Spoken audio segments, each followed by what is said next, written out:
Hello and welcome back to the channel. If you're new here, my name is Tiffany. I'm a loan officer here in Las Vegas, Nevada, and today I'm doing something a little bit differently. I'm actually going to take you guys on a house tour of a property here in Las Vegas, Nevada, specifically in the neighborhood of Southern Highlands. This property is 1.25 million, so I'm going to show you guys what you can get for 1.25 million in Southern Highlands. Without further ado, I'm going to show you guys the house tour.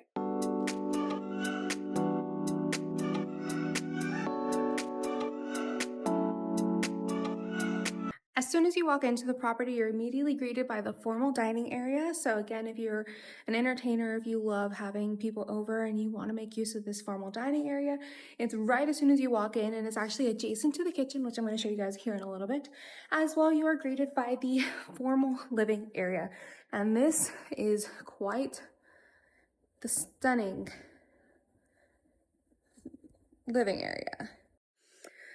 I love the use of layers here, so I'm a big fan of like the mid-century look where it's like sunken in living rooms, and they kind of play with that. It's not quite mid-century, but they do play with levels in various areas of this home, and I love that it makes the living area feel a little bit more intimate. And also too, if you are entertaining in this space, then you have clear view of the formal dining, but a little bit of space to make it feel like, there's intimate little spots in this home, but enough so that you can also feel like you're included in whatever is going on. So this home is perfect for entertainers and perfect for people who love to host parties, because there's so much space to be had here for someone who's looking to host an event. So I think that this home is gorgeous. It's an entertainer friendly home, and there's just so much space in this home. Or if you have a really big family and you don't want to see them all the time, that is also a perfect use of this space.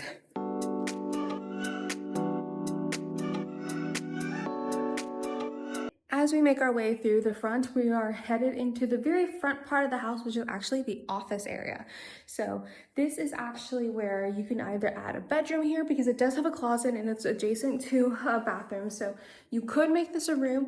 They decided to opt and make it an office for the time being, but you could also do like a mother-in-law style suite where, this is all on the same level. So if you have maybe multi-generational living going on, then this would be perfect to maybe have like the mother-in-law, the father-in-law, like stick someone in this room that's all on the same level as like the kitchen, because everything else is going to be on a different floor. So if that is a concern for someone that you're living with, plenty of options here so that they are more comfortable.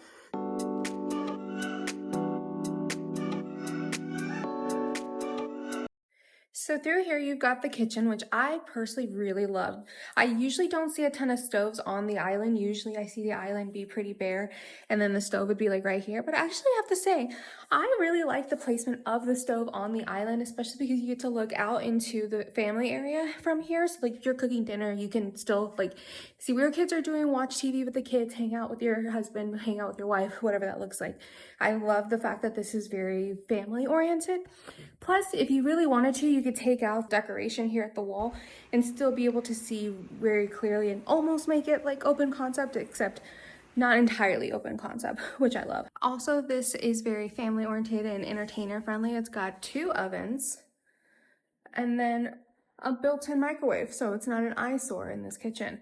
But beautiful kitchen throughout. I think this property is so gorgeous, and I love the fact that it's like almost open concept. Like you can still see through, you can still hang out with the family and everything, but you do get a little bit of space between the kitchen and where the living room is at, which is one of my biggest things. I personally don't love open concept, but I could work with something like this.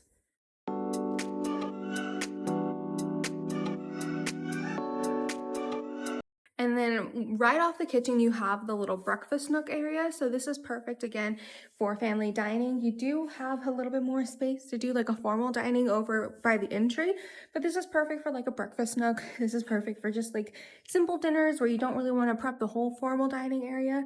This little breakfast nook area is so cute, and I think it's perfect for, again, a very small family. But now we head down to the family area. Again, there is levels to it, so the kitchen is a little bit higher than where this family area is, which I personally really like. Again, not the biggest fan of open concept, but I can live with this. But this family area is a really good size. This is meant to be more like casual by the fireplace, not quite the huge formal like living area that we saw as soon as we walked into the property. but a good little nook area for maybe if you are cooking and you want the family to be around you while you're cooking, or if you have just like a more intimate setting for your family area, then this area is perfect and it's right off the kitchen.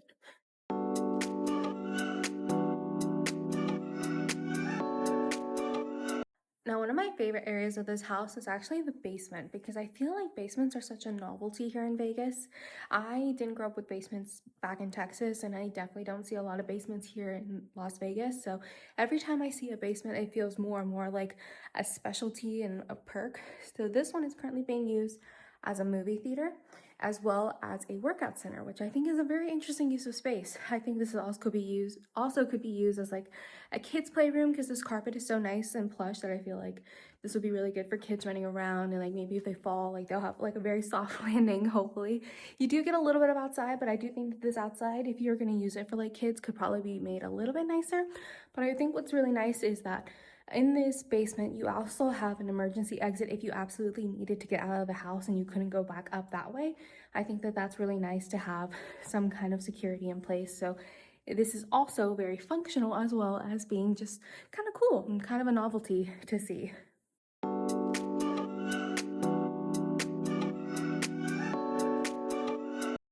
As you make your way up the stairs, you have this beautiful lounge area, which would be perfect for like a playroom. Maybe if you want to do an extra like living area, kind of how they have it staged now. Again, right as you walk up from upstairs to downstairs. So I think this would be perfect for like a lounge. It'd be perfect for like a library, especially with all this beautiful lighting you have here and the see-through dividers on the actual staircase. I think that this would be really cute as a library. That's what I would use it for personally.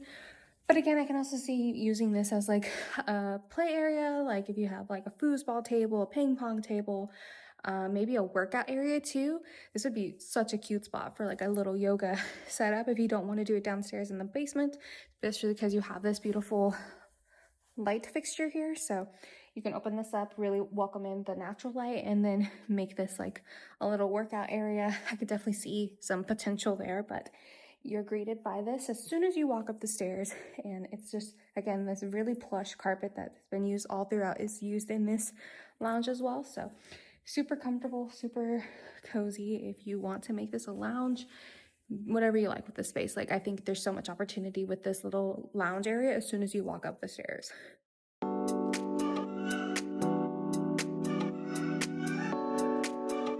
Moving into the primary now, what I love most about this is that they divide the room without really having to divide the room and make it two separate rooms.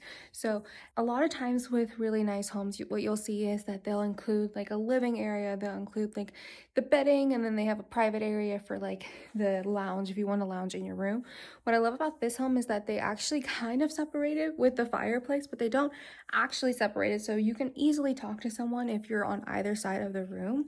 But you do have that nice little intimate feeling with this wall being pretty much like closing off if you're especially sitting like right here. Like if you're sitting and you're trying to like look through the fireplace, you could see the bed, but it's a nice little divide so that you feel like the area is a little bit more intimate and a little bit more cozy. So you also have a thermostat set just for the room. You might have saw that when I was walking earlier. This is just for this room. So let's just say you don't want to keep the whole house cold at night, but you really want your room cold at night. You don't have to compromise. You can literally just set it however you like. This is the primary area. I think the bed's a little low, but maybe that's how they liked it. But a really good space in here for this primary area. Now we're gonna make our way to the primary ensuite. It's giving like 80s, like Miami Vice. Like this was probably really cool like when it was made.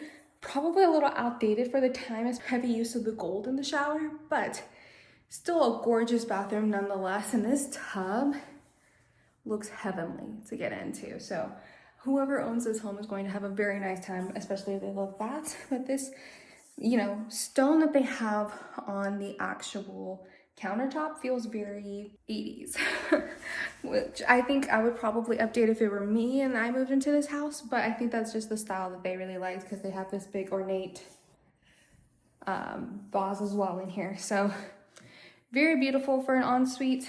I think that they really committed to the bit with that stone that they had here, but gorgeous ensuite nonetheless. Just personal preference, I probably would do, if I was gonna keep those countertops, I'd probably do darker cabinets than that. Instead of the white, maybe do like a chocolate.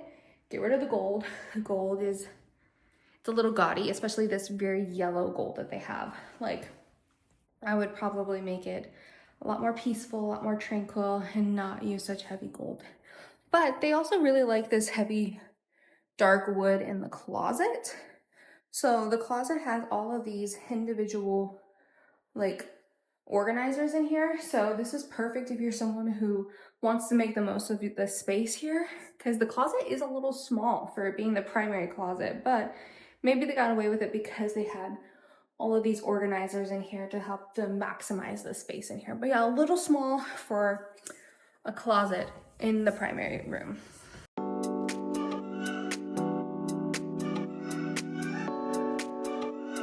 Now, something I really love about this home is that not only is the primary huge, but most of the other rooms are too. Like, I don't know if you guys can tell how huge this room is. This is not a primary. This is just a room, and it's massive. Like, I can only imagine how small it looks on screen as I'm filming it. Like, it feels bigger in person. This is huge. This is probably the size of most people's primaries, probably even bigger than that, like if you live like in an apartment. So this is a guest room, or you can make this like a child's room. Here is the closet. It's a walk-in as well. Again, a little small for my liking, especially for the room this size, but you know, maybe they didn't need all the closet space. But you could probably make adjustments if you need to, if you were to purchase this home. You've got an ensuite in here as well. Again, same countertops used in that primary, used in this ensuite. Same everything. It's just they didn't use the gold in this one, which I actually really enjoy seeing the silver against that. So really enjoy this huge guest room. Next room, the room is not quite as big as the previous guest room that we just saw, but still pretty big, especially for, you know, if this is going to be a kid's room, maybe like an office, really big. And what I like about this room in particular is that you have a terrace that looks onto the street. So it's a nice little view for maybe, I'd say probably a teenage child. Maybe they want to like write out here, read out here, or again, an office space. So you have something to look at if you want to use this as an office instead of the downstairs office. But still a very huge room for just like a guest room, kids room, etc. Final room is quite smaller than the other two. This is probably more ideal for a small child, or if you're gonna do like a nursery in here. Not quite as big, but I do love the use of spaces in here. So like you have this little corner here that is cut out from the rest, so it's not like a flat wall. Right here, you got a little bit right here. So this would be maybe a cute like little nook area, like a reading chair, a chase lounge, something small to put in that little crevice. And then you have area for a room here. Again, I think this would be perfect size for maybe a small child, especially compared to the other rooms. Like this is probably fine for like most people, but in comparison to the other rooms, I think that if you're going to place a child in here, you are probably going to put them in one of the other two rooms that are a little bit bigger, and then use this maybe as like a nursery, maybe like a playroom, maybe like, again, a little office if you need a second office, or like a studio of some type. Like I think it's a little bit smaller than the others, still a good size, but just smaller than the others. Last but not least, we have the last bathroom in this home upstairs. This is joined between the two other rooms that did not have the ensuite on them. So the second bigger room with the terrace, and then that smaller room that we just saw. This is perfect for, again, small kids. I think, again, it's interesting that they play with like space here. So like this has absolutely like nothing behind it. So you can put like decor up there, but I also think too, if you really wanted to, you could probably knock this out, because I don't see anything that it attaches to. I think it's just a design choice. So you could probably knock that out if you wanted to. Maybe do like a shower there, keep the tub, but just move everything over. Probably don't need both of these, so we could probably just get rid of this one, allow more space to get to the shower. Again, there's nothing that's behind here. It's not like a closet or anything. So I think that you could probably knock this out and put a shower there. Still keep the tub if you like, if you want the tub. We could probably get rid of this and just keep it as the one. And then you have space to get into that shower and then really maximize this, very similar to where the primary is at. But yeah, this is the last bathroom for the other two rooms that did not have the ensuite on them. So I forgot to film the outro for this video, but wanted to give you guys a super cut of what everything ended up looking like and maybe talk you through a little bit more about this property. So again, this property is currently on the market. Thank you so much to the listing agent, Cowdy McGow, who allowed me to film this property. It's absolutely stunning. So if you're interested in this home, I'm gonna leave her information as well as my information in the description below. But with that being said, that is it for today's video. I hope you enjoyed this little bit different type of content than I normally put out. And if you did, make sure to give it a big thumbs up and subscribe if you haven't already. And I hope to see you in the next one. Bye!